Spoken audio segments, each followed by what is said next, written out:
Welcome to the 44th episode of Impact Media Presents. I'm Kelly Redmond, your host and Executive Director of Impact Media and Entertainment Coalition, a 501c3 nonprofit organization. Today, I am so excited. We're launching a new series called Transformational Health and Wellness with Black Love, Power Couple, and Impact Media supporters from day one, Jackie and Rick Edwards. Thank you so much for joining me today. The owners and operators of Chicagoland Fat Loss Camps. Congratulations. Thank you. Thank you. I can't believe you guys waited till I moved to Chicago to open this up. You be there as 24/7 if I could. Right. But I have to say, with a little bit of envy, I see all my friends going and transforming their lives and their bodies, and I'm like, come to LA. And we've had these conversations offline. Like, I'm pulling for you to expand and make LA, city number 2. Just so you know, people and viewers out there, welcome. So glad to have you here. How you doing today? We're here, doing well. Everybody's well. Yeah. Good. Really, Good. happy to be here. And again, thank you for the invite to have us on. We really appreciate that. Yes, so thanks, you. Kelly. No, absolutely. You guys have been there with me from the absolute beginning in day one in so many ways. And I'm just so grateful to both of you for your time, your talents, your treasure. I mean, you've sold into this ministry in every way possible. And I truly consider you partners from the beginning. And, it's a mutual thing. So we've been wanting to have you on for a while. We wanted to have you as one of our first guests in our Creative in Quarantine series, and the schedules just weren't lining up. So I'm glad now is the perfect time. We've got a lot to celebrate, and I'm going to do a spoiler. We are launching the series today featuring you, but you're coming back next week for part 2 of the series. Yes. So we'll talk a little bit about that a little later. But do me a favor, I'd love for you to start off by, sharing a little bit about how you've been creative, in quarantine. Well, I mean, I think about your business, I guess. I mean, everything went virtual, right? So we were all in person, high-fiving, hugging, kissing, working out, sweating on each other. And then it was like, hey, let's go home and be by ourselves and work out. And so like a lot of people, we went to Zoom and we used Facebook a lot. The only thing all of a sudden that, they were used to 10 people at home in their apartment complex or condo, and now 100 people are at home. So we had some difficulties and challenges with that. But in all, I would just say it was a great platform to go from physical space using Facebook Live and Zoom like everybody else did. That was one of the most creative things I think we did. It's always, it was weird because I think all of us had to get our bearings around how we were going to live life in home. And for us, since our camp, our culture and our business is all based upon the experience you have when you come to camp. In the position I had to figure out how to communicate messaging that would make people feel comfortable and accept the role and the responsibility of, you were in one place with a lot of people doing a lot of great things. Now it's on you, really. So we just wanted to communicate our support and encourage people to stay the course. Despite what they were doing, despite what we're dealing with, you can still control this thing, although you can't control what's happening around you. Absolutely. I tell you, the closing of the gyms was one of the hardest things for me, during this period, because I was very, very active and doing a lot outdoors, in gyms, all of that before. And once this happened, I mean, it just really brought a lot to a halt. Yeah. And as you said, we have to get creative in doing things. And I'm glad that, the virtual world, has the technology has caught up to allow us to do this. That has truly, truly been a blessing. Do me a favor. We typically start the shows off asking people their why. So let's start with why, and let's talk about why you do this work, and why this is important to you. Well, and again, I don't know if I'm looking directly at the camera or not, but really, I'll start with our mission. So the mission of Chicagoland Fat Loss Camps is to improve the life expectancy of our family, our friends, and our community. That is the bottom line. I mean, it's okay if you're looking cute when you're working out, but at the end of the day, we're here to change people in terms of their life expectancy, and we use a proven system to do so. So we're not like doing a guessing game with you. You're not like signing up, paying all this money, and not being told what to eat and not being told how much to work out. We're telling you the truth. So when people invest in our program, we truly give them something that's proven. Again, you're not a crash test dummy for someone trying to get their start, right? So that's our why, to improve life expectancy. My personal experience is I lost my, my grandmother at 70. My dad was passed away at 64. It took me into a severe depression. I picked up a bunch of weight. I lost another aunt at 60, another aunt at 55, and I lost 2 cousins that live in the Bahamas at 47 and 48. And I just knew that I had to change that, right? So we're here to really change families and change lives. So that's our data. That's for me, at the bottom of my heart, why we do this day in and day out. Well, I guess the why for me, since I've never had an issue with weight, and that's not a part of my family history, one of the things that, I wanted to just be supportive initially. But as I began to spend more time at the camps doing literally everything that needed to be done, and then becoming a trainer at the camp, or at least a fitness coach at the camp, seeing people who literally couldn't even get down on the floor in the beginning, and through the program and through the efforts of all the support, as well as my coaching them along, seeing people who are over 300 pounds drop 100 pounds.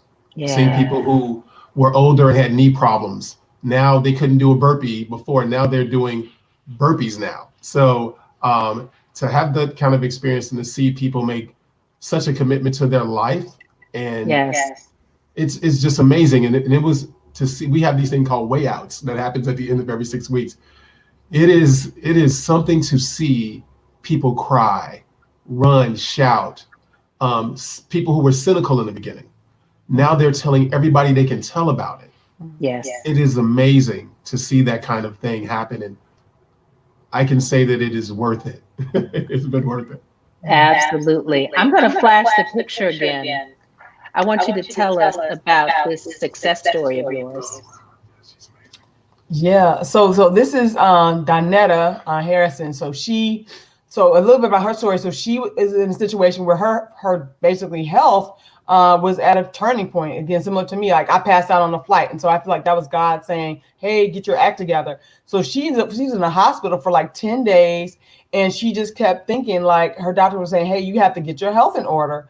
And so she had seen friends do our program, and that was her wake-up call. And once she got started, she went head on. She was determined to lose 100 pounds.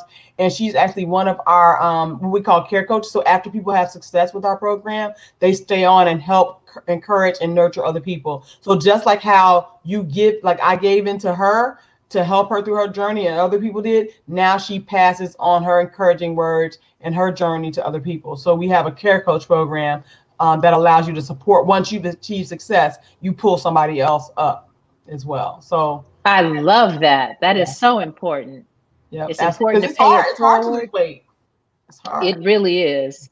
I am always just amazed. It's hard to lose 10, 20 pounds. And when I hear people losing 30, 40, up to 100 and more, it's incredible. Right. In fact, you talk about COVID. So we've had 23 people lose 100 pounds. And actually, I want to say 3 people did it during COVID. Wow. 3 people hit 100-pound weight loss. So they stayed the course and got their results. So they did not, I made a joke. I'm like, okay, well, just because, we're in COVID time, your health can't be put at a standstill, right? Yes. So your health is not on vacation right now. So it's just like, let's come out of COVID being better. And some people chose to focus on, some people learned languages, some people learned a new skill.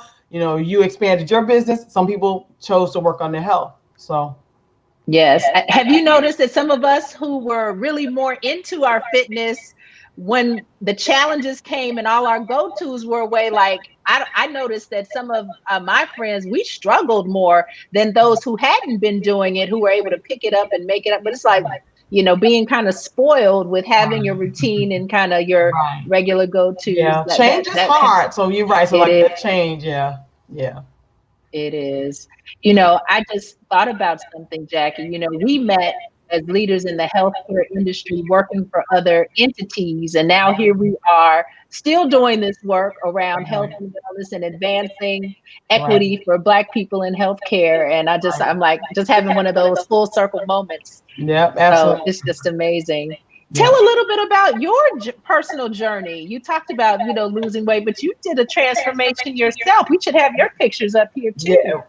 Yeah. So in a nutshell, so I've never been a skinny girl, but being from Florida, I'm used to the fun and the sun weather, kind of like a California type weather, and then I was with my major being a chemical engineer, I kept moving further north. So landed in Chicago, probably about 165. And, before kids, I kept around 165. And then, you have kids and now you're 200 pounds and you lose weight and gain weight and lose weight. And so my issue was that in the wintertime, I would pick up about 15 pounds. Yeah. And in the spring, I would lose it.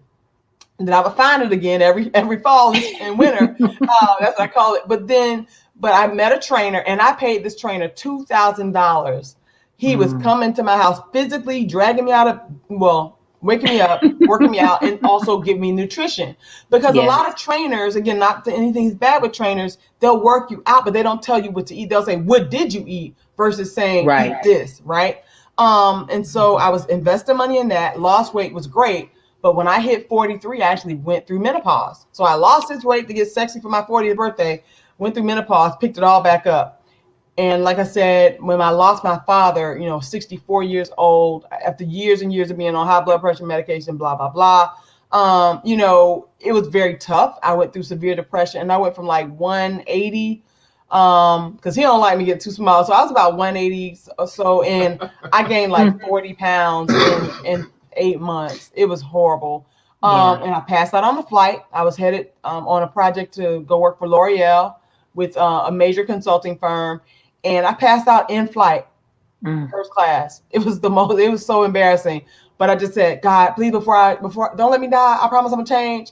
And found out about this program. And, the rest is history. It just was the first, and I'm not saying this is the only thing that works, but it worked because I finally heard the truth about what it takes to lose weight and then build a platform to maintain it. Right. So you can lose the weight, but then you're on this cycle. And I'm not perfect. So I've been injured and I picked up 10, 15 pounds, but I know what to do. So I got right back on. So when I'm not injured, I stay within 5 pounds of kind of like my goal. Right. Which is, I got all the way to 155, but he was like, that's too small. So for me, about 165 is the right weight. And the way we do our program is you build like muscle at the same right now. Time, right? So you're not like flabby, I would say. So I may weigh a little bit more than I would like to, but the way muscle works is more dense, is more compact. So you can weigh 175 and still fit a size 8,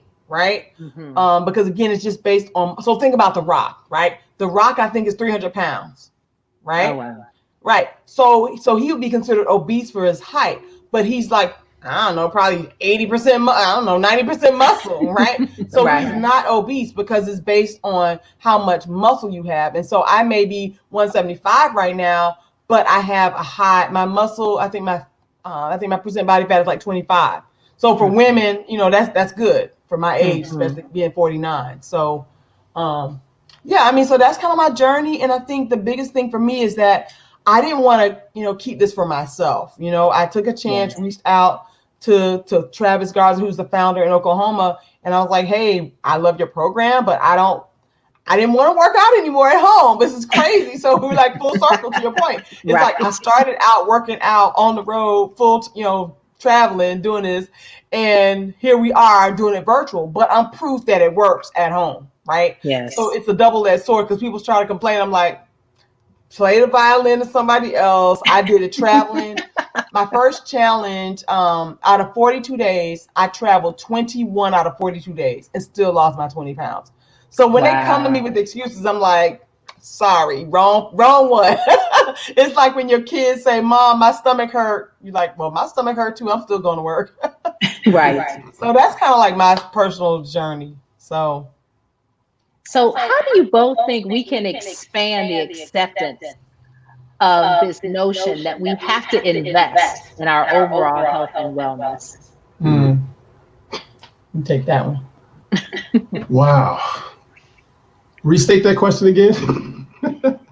How do you think we can expand the notion that we need to invest in our overall health and wellness as individuals, as a community, in order to, see change so that we can increase our life expectancy numbers? How can we get others to embrace doing it themselves, as well as systems to invest in physical, mental, emotional health and wellness, so that especially the Black community can increase, our overall life expectancy and quality of life. Yeah. I think one of the things that's key is education and acceptance that there is a part of the African American culture or people of color are we have more predisposed to certain things as it relates to how we live our lives, what affects us culturally as in terms of eating habits, even thoughts around going to the doctor, health and wellness as it relates, I'm sure, prenatal care as it relates to women, just general healthcare in general as it relates to African American men. It's kind of weird that African American men don't like to go to the doctor, but it's the truth. And also this systematic kind of perspective on, we don't want anybody to tell us what to do with our personal beings, right? You can't tell me how to live my life. And also my position is that I think a lot of us sometimes believe that our historical selves determine how our future selves should live. Yes. And our parents, they didn't have a lot of things that they could go to the doctor and get for a lot of different reasons. And they deal with a whole lot of social economical issues back in those days that wouldn't even allow us to be able to go to the doctor or get medicine or keep things in our homes that could help us, right? So since we weren't allowed to have those things, we have a stigma about those things, even today, even as it relates to taking the vaccine around COVID, right? Yes. And I'm like, I joke with Jackie about, I'm like, yeah, a lot of the people talk about they don't want to take this vaccine. And since my background, Kelly, as you know, like 8 years of pharmaceutical advertising experience, I have a lot of knowledge around how drugs come to pass and how they go to market and efficacy and medical regulatory approvals. But the weird part about it is this. There's a large percentage, I'm sure, Kelly, that know nothing about the Tuskegee experiment, right? And there were some other things that happened back in those days where they used us as guinea pigs, right? Yep. But you hear a lot of us in our communities, and unfortunately, in vastly underserved communities, that we're so hell-bent on not doing something to help ourselves when it comes to health and wellness, right? Part of it is eating right. We're not going to eat right. We're going to eat what we want to eat. We're going to work out because we think it's something cool to do, but not necessarily something necessarily good to do. And then we're not going to the doctor on top of that. So I think it's just continue to show the information through education outside of the government. And I think it comes back down to people that are like you, that are in nonprofit organizations that have I forget the slogan, but you don't have a horse in the race. I have nothing to prove by giving you this information to help you live a better life when it comes to health and wellness. And I think there's a lack of education, and we need more people and more organizations to educate people of color. And until we get there will be the struggle. And it's a shame that African Americans, although we died the most from COVID happening, we're the least percentage-wise of people of color who don't want to take the vaccine. That makes no sense to me. Yeah. Right. So I think it's just, it's not going to happen at once. Yeah. Right. But it's going to come through education, in my opinion. So I like the education piece. So for me, like I'm an engineer, so I'm a numbers person. So I look at it like, with the cost of bad health, what's the cost of bad health, right? So diabetes, high blood pressure medication, you end up in the ER. I mean, like, so, and that's $1,000, $2,000. And so the cost of our program is under $300, right? Or people are like, well, I don't want to take supplements. I don't want to take this, and I want to take protein. I'm like, well, you can take protein shakes or whatever to keep your body healthy, or you can take diabetes medicine, or you can take medicine that's going to continue to poison your body, right? And Absolutely. or like women, like Black women, we get our hair done, we get our nails done. So it's like we would spend money on clothes, shoes, cars, all these things. We pay money to insure our things, but we don't do the right thing sometimes to preserve and protect our body. And like for me, it's not just a math equation, because it's still very emotional, right? Yes. Losing weight or gaining weight, a lot of emotional things. I think about Black women and Black men. There's a lot of pressure on Black men, right? They work so hard and don't get the recognition. Black women, we work so hard, don't get the recognition. We have we're taking care of our mama, we're taking care of the whole family, and we leave ourselves last, right? Yep. So it's hard to invest that money in yourself because you feel guilty, because you have all these other things pulling from you. But I think it's looking at, what's the cost of poor health, right? Yes. Passing away early, potentially, being on blood pressure medication for years and years and years, your quality of life, right? So it's so many things that we can look at that says, okay, the value of your health is way more than like kind of being unhealthy, right? And then really with this COVID thing, like the cost of bad health for our community has been death. Yes. It's been death. I hate and those COVID bills, even if they survive, are in the tens of thousands, hundreds of thousands of dollars. Yeah, and exactly. How can anybody afford that? You get the care, and then you're in debt for the rest of your life. Right. So but the healthier people, and again, they try to say like the young people that pass away, but from what we've seen, like most of the death are people that have 2 or more comorbidities, right? In my family, so getting into my story with my family, I was very safe in Chicago. So March 16th or 15th through the shutdown period, Auntie Lori was like, stay home. I stayed home, was safe. I went to Florida to visit family, and around strangers, I had my mask on, but let my guard down around family. In a nutshell, 15 people in my family got it, including me. And the healthier people, in a few days, we were fine. Like I had a fever for 24 hours. Again, not to disrespect this virus, because very quickly 15 people got it. And by the time you realize you have it, it's already to people that you may not want to have it. Case in point, I have a sister that's not as fit and in shape as myself. And by day 5, we were getting better.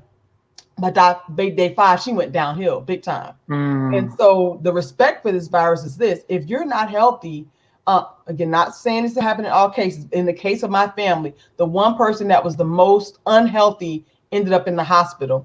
And it was very scary to drive up to the emergency room with my baby sister, turn her over, and then because the hospital system was overwhelmed in Florida, not get answers. Right. We literally could not get answers within 24 hours. And we just went to the hospital like, we're not leaving until we get an update. And so that was very scary for me. And I'm just like, what can we do to help reduce the amount of our people, Black and brown people? I'm not saying any other race, but it's like, I know we're suffering the most from this thing. And if we can help with that, that'll be great. In fact, stories from people who've gotten it, people that we know that are in our camp, they're saying the doctor's saying that's the reason why you recover so quickly. A lot of them are saying, well, that's why you're recovering so quickly, because you active and things like that. So I just think it's a good opportunity there's a math equation, facts, but then there's that emotion, like how can you protect you and your family and create generational health, right? We talk about generational wealth. How do we create generational wealth by learning things that are going to help preserve our life? So the weird part about it was she was there because I didn't go, and obviously COVID was running rampant, and Florida was nuts. I was like, I'm not going, and I'm not 10 years older than my wife, but and I'm pretty healthy actually. But what was weird about it was she was fine when she was with me, and when she got down there, she got it. And the next thing you know, a trip that was going to be 2 weeks turned into a month and a half. Wow. And, you know, she was very cavalier in talking to me, whether she was trying to calm me down or not. I was livid and I was afraid because I was like, if you get sick, I can't come see you. I could have literally seen you for the last time. And I was angry. And I realized that, you know, at the end of the day, it's not a fault, right? Because back then it was luck, really, whether you're going to get it or not get it. And but it was very frustrating realizing even when she was getting well and coming back, the whole asymptomatic thing was in play. And I'm like, hold it, I've never had it, I don't want it.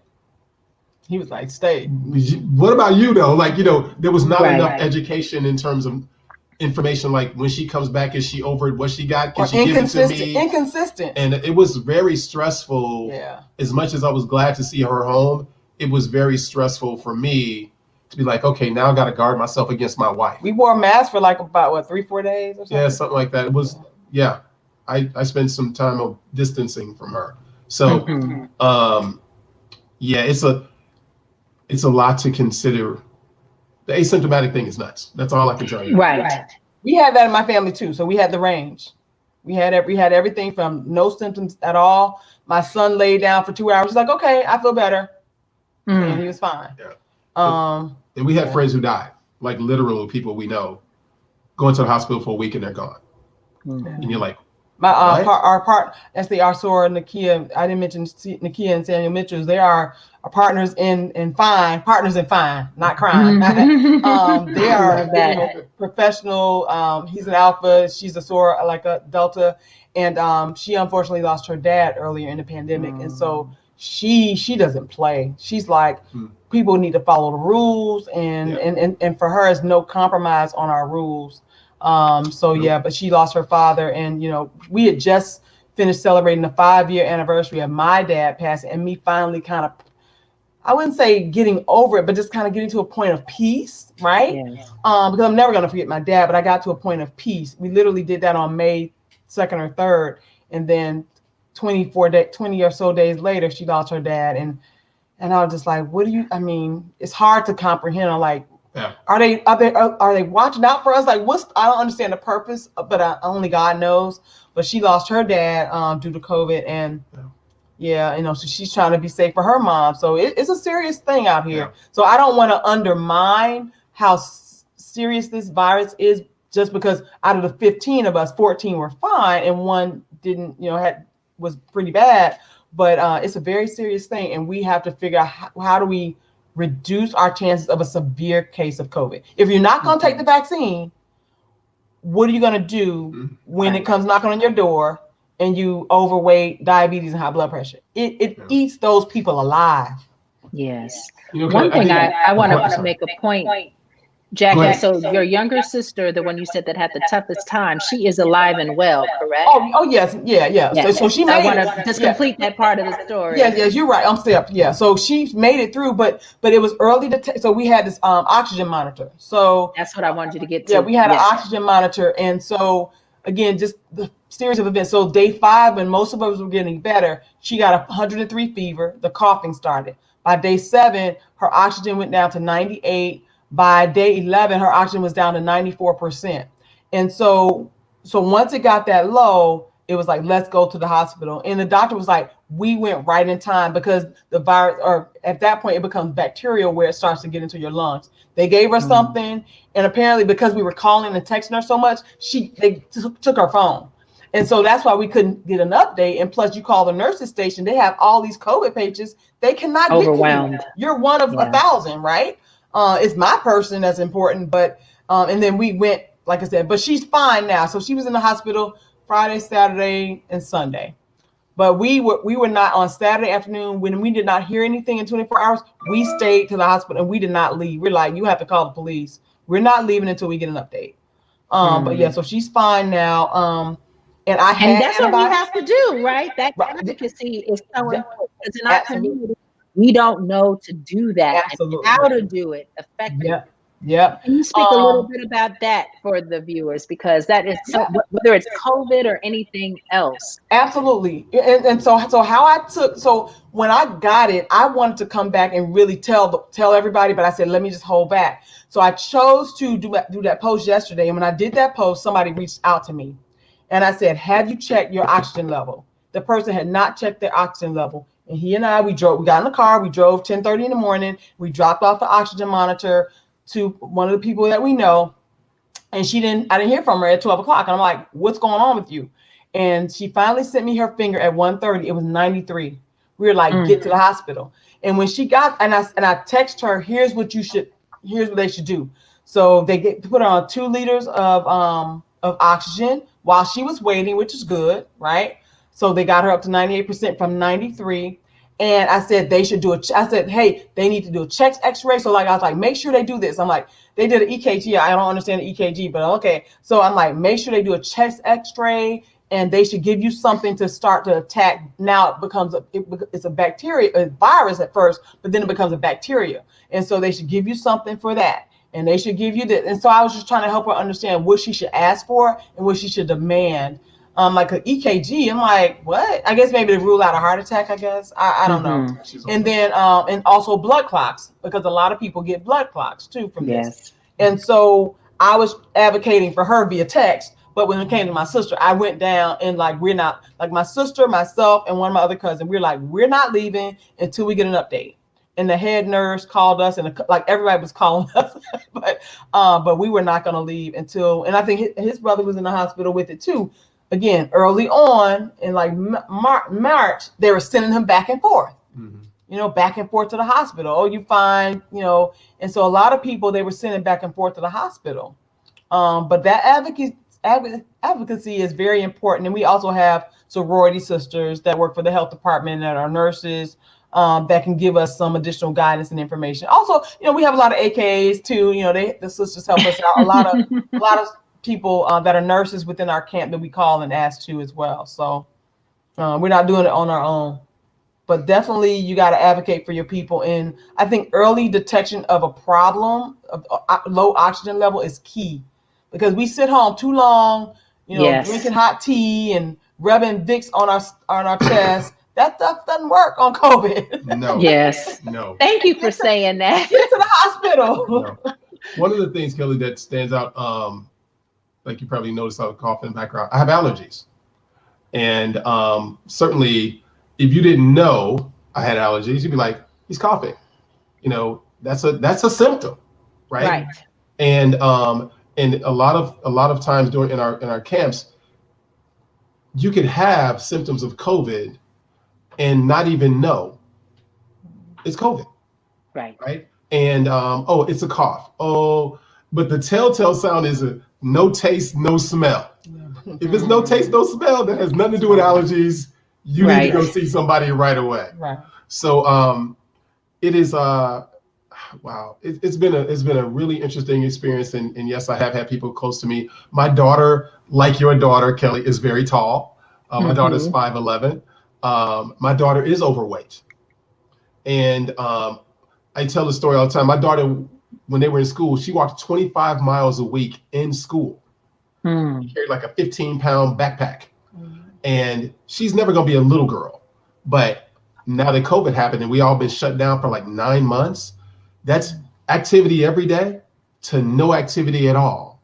And she gained even more weight. And one of the things that concerned me about COVID is that once she sleeps very hard, and she's overweight, and I'm like, Lord, don't let anything happen to my 16-year-old baby girl. Right. Right. And with teenagers, they're just different, right? And COVID affects teenagers. People don't believe it, but it does. Not all teenagers are healthy. And so at the end of the day, I'm very happy that Jackie and I, along with her doctors, advocated for her to be on one of our programs, and now my daughter's in our program for 21 days. She doesn't live with us. I wish she did, because I know she would have even a lot better results than she's having now, but she's having great results. She's down 7 pounds in 1 week. Awesome. Eating healthy food. Not starving herself. No, not starving. My daughter didn't eat right. She's typical high school kid. Eat when they get hungry. Don't eat, skipping meals, empty calories. And what I realized is that I was glad she was able enough to be transparent with me to say, Dad, I don't know what it means to eat healthy. What does that mean? And that's it right there, right? Most people ask for help. Yeah. So at least there's so many different models out there.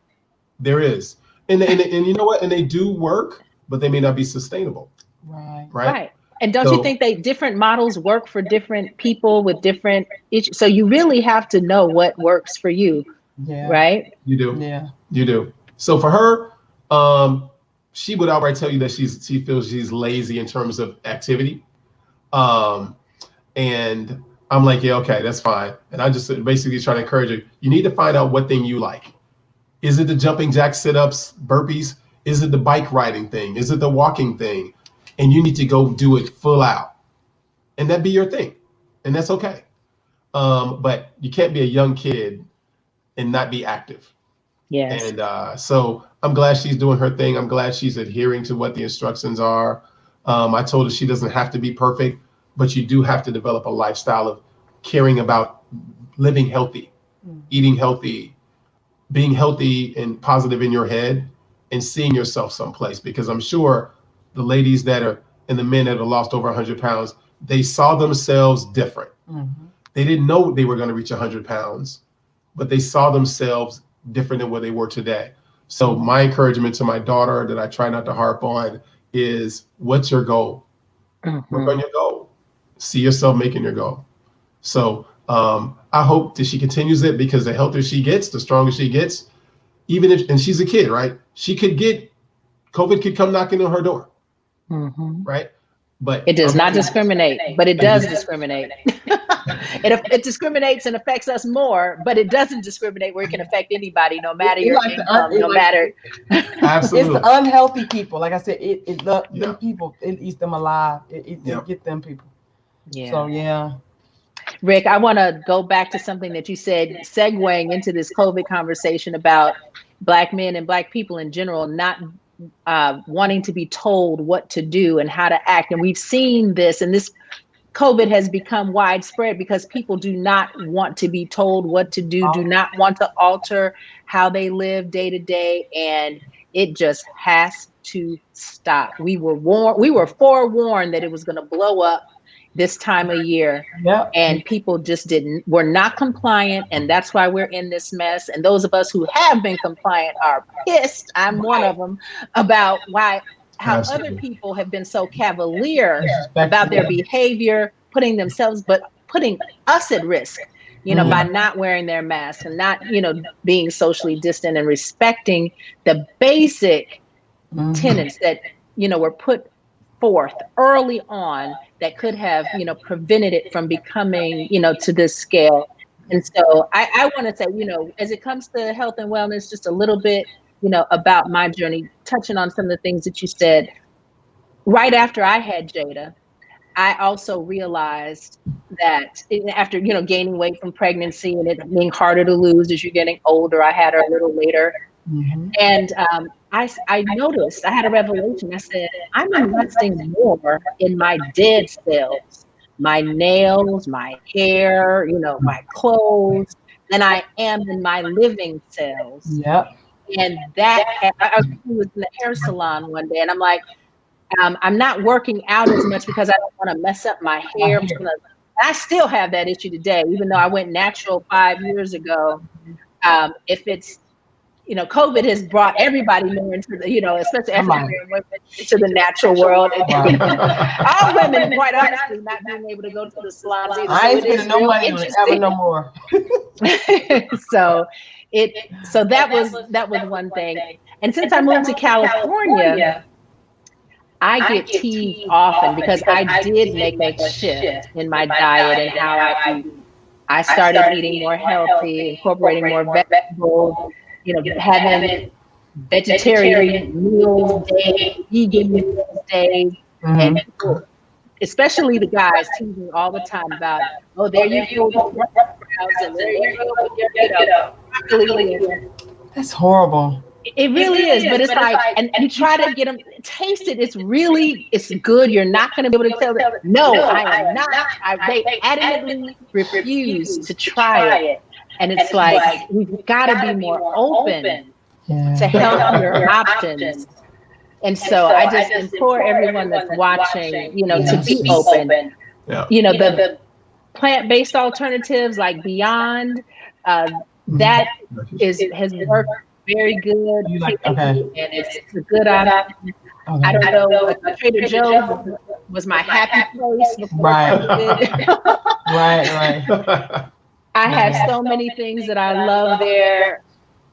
They have this vegan pizza. It's a pizza, regular cheese. They have cauliflower. Oh my goodness. Yeah. That's a real treat. Right. Jada figured out how to put some things on it, to put some protein on top of it. And I'm like, okay. Right. So, we can have fun with being healthy. You don't have to miss everything. And for me, it's about moderation, right? I don't deny myself anything. If I really want it, I'm going to find a way to have it. I haven't been exclusive. Like, I'm not going to give up meat. I'm not going to give up food. You just have to do it in moderation. Balance. Absolutely. And I think it's moderation, but it's also like, Rick said, is it sustainable, right? You know, like I tried to do the vegan thing, but when I tell you like the workouts that we do, after 2 days, I had no energy left. Maybe it's in my head, but I think the thing is it sustainable? So to your point, what works for you, may not work for me. Like maybe I can do a vegan day once a week. You may be able to do 3 days a week. With the workouts I do, when I was going, I think about a third day, I had no energy left. Right. So, but I think that sustainability and being open to other things is key. I think your story is really funny because, before I met Jackie, I thought I ate pretty healthy, because I wouldn't eat fast food every day. Right. But certainly, like most people, when you're out and running, you got to grab something, right? And Jackie eats pretty healthy. I would say easily 99% of the time. Now I'm better. Wow. I would say I would give her that credit, right? 90. Okay, if you're 90, then that means I'm 80. Right. But the interesting thing about it as an African American male, you talked about being open-minded. I'm that typical guy, meat and potatoes guy, right? Mm-hmm. Now I rarely eat red meat anymore, and I eat very little pork at all. And if I do eat it, it's on pizza, and that doesn't happen very often at all. Mm-hmm. I think one of the things that I try to accept the fact that I am older, and that although I may not struggle with weight, healthiness is affected to how much you weigh, but it has nothing also to do with how much you weigh, because I can be unhealthy and still look good in the mirror. Right. And I'm like, I'm now with this camp and what people go through, I really do believe you are what you eat. And like you though, Kelly, I can go get a burger if I want a burger. Right. My vice is I can't. No, she can't eat burger. I really can't. Okay. But my vice is sweets, not candy, but pie or cake. Mm-hmm. That's my vice. So I try to remember in my head, I need to count how many times I've had sweets in a month. Before it was in a week. So, but for the most part, I eat what she eats. Most of the time. But I think doing that, I think eating healthier, less trans fats and processed foods, and I love vegetables, so I'm good with that. But keeping up with her and her eating habits, I just try to use her as a benchmark and try to come somewhere close to that. Yeah. But there are things I'm like, nope, I ain't eating that. I'm not eating hummus. No, that's nasty. You know what I mean? So it's delicious. I love it. Yeah. and I think the key too is like the balance, the moderation, But I think trying not to judge people, right? I used to call people fat before, real talk. I don't say fat anymore. I say overweight. Shame on you. No, I used to call people, like, now that I'm on a fat loss camp, I don't call people fat anymore, because I realize that, like, that's it's an insensitive comment. It's derogatory. I'll say overweight, right? I try to be real careful about my words, or I try to help people understand your weight right now, or, you haven't been this way your whole life. It took you years to get to this weight. Now we're working with you 6 weeks at a time, right? And so don't feel pressure to, like, lose 100 pounds in 6 weeks. It's going to be a process. And I think it's like trying not to judge people. So, I haven't eaten pork in like 23 years, and I think I ate the beef. The last time I tried to eat it, I literally ended up in the hospital because my stomach does not like it anymore. So I haven't eaten beef in probably 7 years. Yep. But I think it's trying not to judge people, right? So, like, his thing is sweet, my thing is salty. I like chips, Doritos, popcorn, right? And so he's over with his pie, and I'm over here with the Doritos, right? So it's that constant battle. And so I'm looking at him like, why do you have this chocolate cake up in the house? He's like, why you got Doritos in the house? And so between the two of us, but, like, if we could try to keep it, 80% of the time, 80% of the week. So people ask me, how do you, so if you have 3 meals a day, so that's 21 meals in a week, right?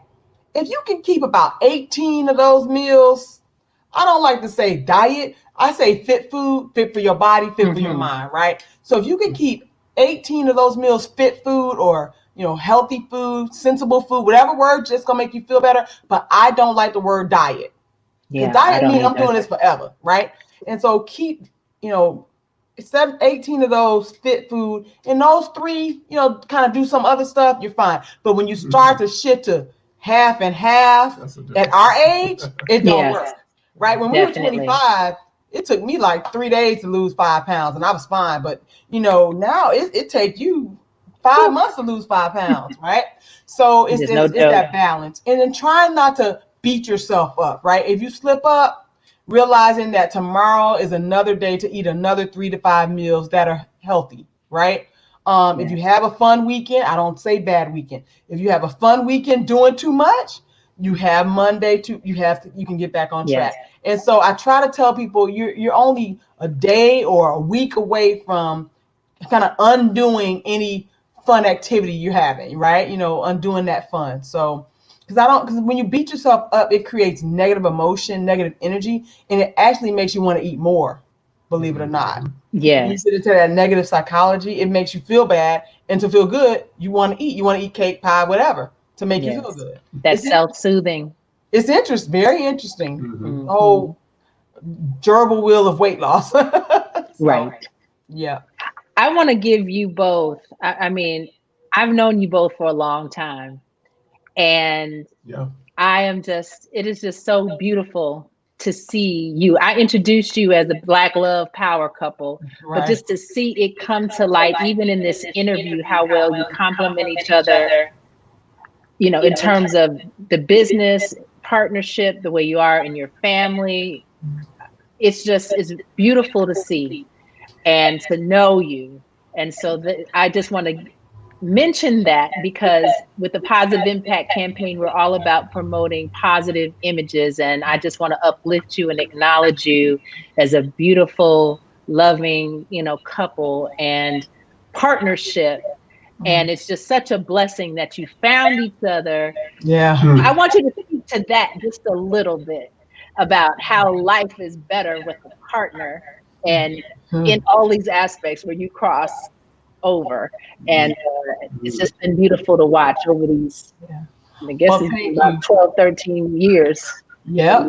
I mean, and definitely, we look, we're all happy and fun now. We probably were arguing 2 hours ago, right? but that's part of it. But that's a part of the process. I think for us too, how we found one another, we're both on our, we did our marriage do-over, right? So, the first marriages were what they were. We have beautiful kids that I wouldn't want my kids to be anybody else than who they are, right? And I appreciate what I learned from that relationship. But it was a period of time where the relationship got toxic, and like I was trying to be great, and then people trying to drag you down, right? And so one of the key things Rich said was, I was like, babe, I really like this concept. Can I bring it to Chicago, right? And we looked at the accounts and stuff like that. We had been together probably 6 years by then. And he was like, we looked at the retirement accounts and we were like, here's your budget to spend on these camps. And when we got to that budget, I called my soror, like Sora Nakia, so, but the biggest thing he gave was support. And so that's what's different for me in this marriage is we don't see eye to eye on everything, but I know he has my back, right? And so he's going to be that voice of reason, but he's going to be that support. He's going to be supportive at the end of the day. And I think that's what we enjoy most. But he's also like, hey, listen, put the phone down. Like he's also like, hey, I need my quality time. And I think the communication is key because when we're doing so much business stuff, sometimes we don't have time for the relationship. And that's something where I know I have to get better because I could just work. And he's like, listen, if you don't put that phone down, I'm going to throw it in the garbage. so I think it's that balance and remembering that love that we have as the foundation and also getting better with our relationship with God. That's one thing with COVID. It's like, I wake up and he's like, you woke up, and you just looked at your cell phone. Like you ain't even pray, So I think that's been a realization like that was very loud and clear for me with COVID. God was like, put the phone down. Can you pray to me first? And every Sunday I've been really trying to focus on Bible study and studying the word. But I think in general, it's been great, meeting this man through Black People Meet. We met through Black People Meet. And what stuck out was back in the old days, it was the bomb back then. Right. Woo, it changed over the years. What stuck out for me was his email address, and it said something Go Getter 1911. And I said, okay, well, 1911, he's a Kappa. I'm like, that means he got a majority vote, so he can't be a bad person, right? So I'm like, let me take my chances on somebody with 1911. So that means you should be a decent person if the Kappas like you. So. But yeah, that's kind of my story. But I appreciate Rick and who he is, and it's great. We're progressing. We're growing. Well, I was voted in unanimously to Phi Nu Pi. So let's just put that right there. All right. The benefit of I think one of the things that you do learn from living, right? Yes. And one of the things I would say that I learned coming into our relationship is what I learned what I needed and I learned what I didn't want to have anymore. Mm-hmm. And but I also learned, what was important. And one of the things we've had a lot of great conversations, and even the times that we have very difficult disagreements and sometimes arguments, I always try to look back on it and be like, okay, what did I learn about this woman? What did I learn about what she said, or how did she say it, or what she said to me, how it affected me? And it has been a growing process to be a male, but also an older male. And I try to take the high road. But one of the things I often try to do in my relationship with her is let her understand that I understand what you're trying to do, but I need you to understand that I'm never going to be the woman in our relationship. God made me a way, and I need you to understand that what God gave me to do, I can take things from you so that your load is lighter. Mm-hmm. And you can't force feed wisdom on somebody. I'm older. I have ministry under my belt, literally. That's kind of shady. I wasn't trying to be shady, but at the I don't know what was shady, so that may have been one of those internal things. No, but Kelly, you're right. I didn't think you meant directly at Jackie, but no, not at all. I wasn't trying. Right. It's kind of like your grandpa. It's kind of like you talking to, as a female, you're talking to your grandmother or your older auntie, and she'll tell you about men, and she'll tell you about yourself. But you wouldn't take it as shade. You'd be like, why is she telling me all this? Because she didn't been down some roads you ain't been down before. Okay. So my position with Jackie is that I think we've been together 10 years. I think I've maybe told her maybe 3 times, I am not your past in terms of a male relationship. I'm your future. So whatever you experienced in the past, I recognize that, but don't live your life like you're in it. I'm different. You want it better. You want it different. Now you got it. So go there, be there with me, see me, because I'm not in this relationship to minimize you, to have you under my thumb, to control you, to dictate over you, lordship over you. But I'm the man in the relationship. You wanted a man, right? You got a real man. Accept that. Be glad that you got it.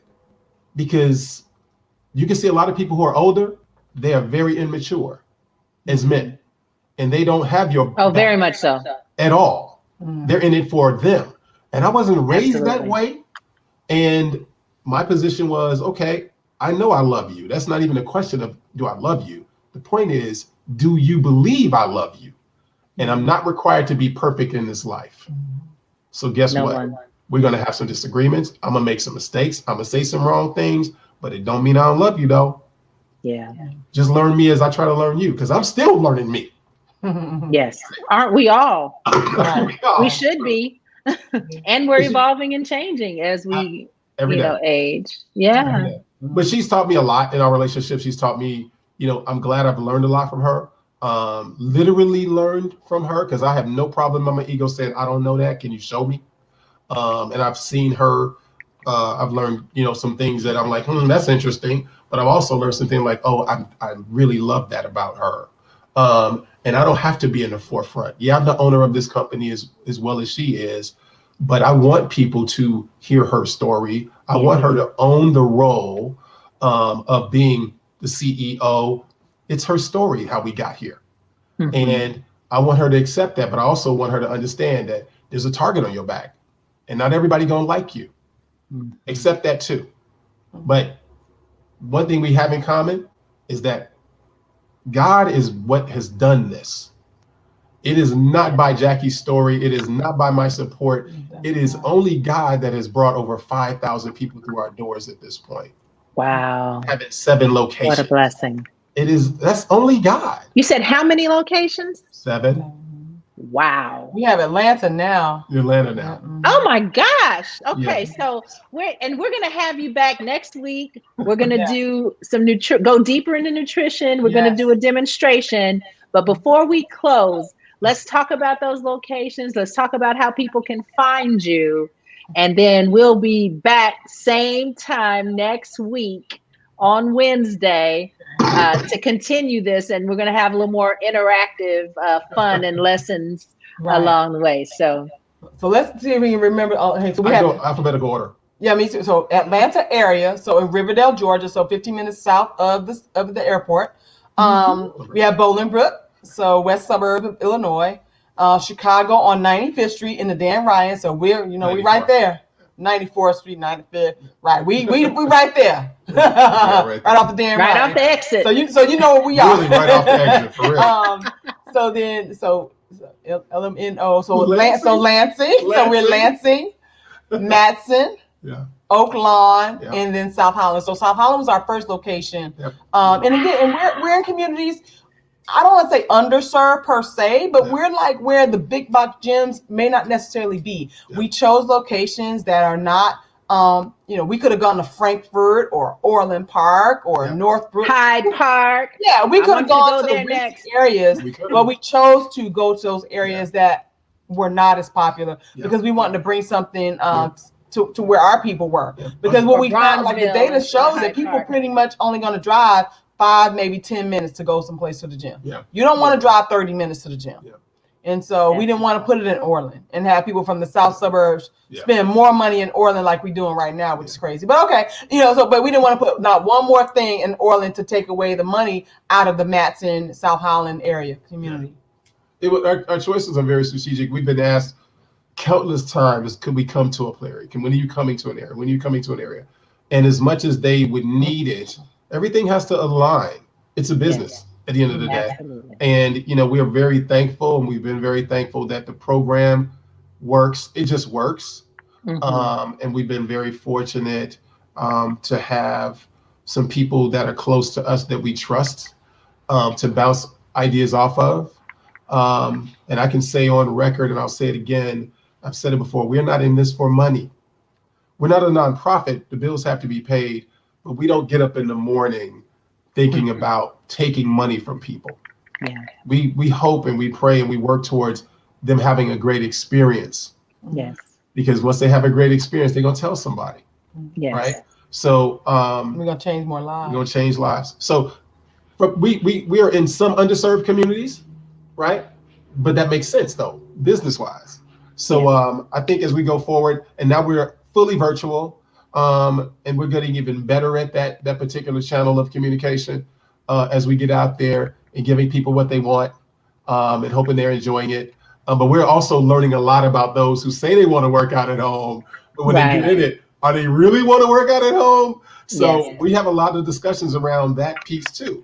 It's not as dry, cut and dry as people would think it is. I'm just going to work out at home. You never worked out at home before? Okay, let's see. But we're having a lot of fun. And we know when we come out of COVID and things kind of get back to normal, camps will get back to capacity in terms of people being in camp. As a business owner and as a marketer, I always look for the next opportunity for streams of revenue. And virtual, we'll be virtual bigger than we could ever be in person. And so is there an 800 number to get to all of them? Yeah, so you're right. So we are, you can find us at www.lowrfat.com. So not lower, but LOWR, F as in Frank, A as in Apple, T as in Tom.com. So lowrfat.com. Or you can go to our our phone number. What's our phone number? 844. 844. Low RFAT. Low RFAT. Okay. So, you sure that's Make sure to put that in the chat. Make sure to put that in the chat so that people can find you. You have to do it once we sign off. Okay. Yeah, but make sure you do that in the post. Yeah. Kelly, I will say, Kelly, that I think that the big difference between us and anybody else, because there's a lot of great trainers, real legitimate certified master trainers out there that are doing their thing, one-off, whatever. We just are not about one thing. We give people 3 components for them to succeed in their goal at fat loss, which is connected to weight loss, which is connected to getting healthy. We're just not building muscles. It's not a vanity situation. If you want to live a life that's healthier, come see us. All right. I love it. I'm so glad we finally got to do this, and I can't wait to have you come back next week and more. Okay. This has been a partnership over many years, and we're going to continue to do this. And we're going to talk offline about getting to LA and other things. All right. So. Okay. All righty. Listen, you better stop, girl, because we'll put some responsibility on you. Well, you know, I'm not afraid of responsibility. if I can say one final thing. So with Chicagoland Fat Loss Camps, like I said, I'm going to restate our mission. Our mission is to improve life expectancy of our family, our friends, and our community. That is what it is. It's really simple. And it's not about me. It's not about Rick. It's not about our partners, the managers. It's really about people and changing their lives. So like Rick says, it's not about any one trainer. Yeah, we have great people and they have personalities and people love them, but it's really about this whole big puzzle, and it's about the people. And that's what we're here for, to serve them day in and day out. So that's what we do. Absolutely. Thank you, Kelly. Absolutely. Thank you for having us. This was supposed to happen. My soror, my brother. Absolutely. Such a blessing to have you. Yes. All right. And we're going to make sure that all the D9 groups and chats get this link all over the country. Absolutely. Yes. Thank you. God bless. All right, Kelly. Thank you. God bless you too. Okay. Wow. I'm so excited about our conversation today and looking forward to next week, a week from today, which is the 15th at 4 p.m. PST, 6 p.m. Central Time. We will be back. We'll be doing another series in the Transformational Health and Wellness series next week with Jackie and Rick. We're going to be talking nutrition, and we're also going to do a demonstration with some exercises you can do at home. So join us again next week. Thank you so much for tuning in. Please like the Positive Impact campaign on Facebook and Impact Media and Entertainment Coalition on YouTube. We appreciate all of our donors and our sponsors. Thank you for bringing us to this point of having 44 episodes this year in COVID. And feel free to email us at kredmond@impact-enterprises.org about any of the guests you've seen on our live stream, and we can help connect you to the Chicagoland Fat Loss Camps and Jackie and Rick as well. Thank you. Take care.